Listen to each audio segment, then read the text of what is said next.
What kind of songs can pilgrims sing? What do you sing when you are headed in the right direction but haven't yet arrived?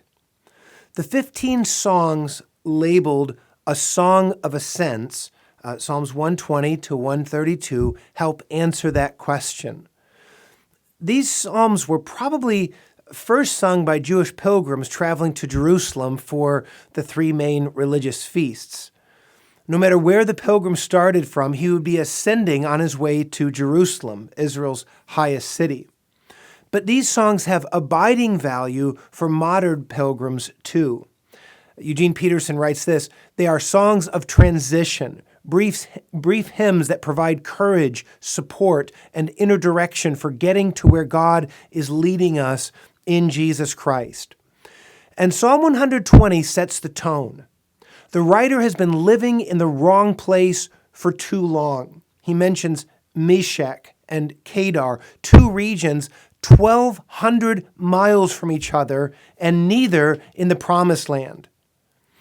But those names are symbolic. The writer finds himself living, as he says in verses 5 and 6, among those who hate peace and live by lies, verses 2 and 3. And so does every child of God. The conflicts of this age were founded upon the early lies of Satan. Consequently, deceit and unrest are like the air we breathe. Sinners implicitly question everything God says.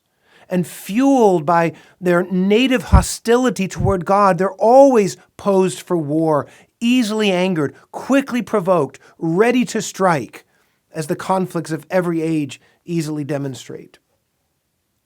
So how do the godly live in such an inhospitable place? Well, they ascend. They go up. In my distress, I called to the Lord, and he answered me. Deliver me, O Lord. That's verses 1 and 2. And calling upon God, ascending the mountain of grace, Christian pilgrims begin to breathe fresh air. By trusting that God will avenge, they're delivered from joining in the fray of ungodly conflict. The writer ponders the consequences of living by lies. What shall be given to you, and what more shall be done to you, you deceitful tongue? Verse 3. Well, Revelation 21, verse 8 answers that question. The faithless ones, murderers and liars, will find their portion in the lake of fire, the second death.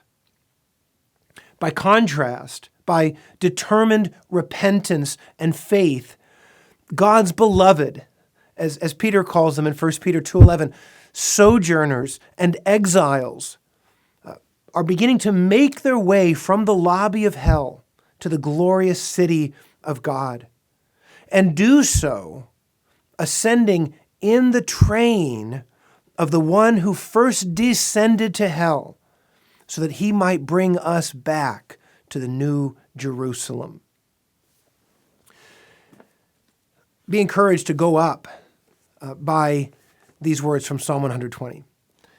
A Song of Ascents. In my distress, I called to the Lord, and he answered me. Deliver me, O Lord, from lying lips, from a deceitful tongue. What shall be given to you, and what more shall be done to you, you deceitful tongue? A warrior's sharp arrows with glowing coals from the broom tree. Woe to me that I sojourn in Meshech, and that I dwell among the tents of Kedar. Too long have I had my dwelling among those who hate peace. I am for peace, but when I speak, they are for war.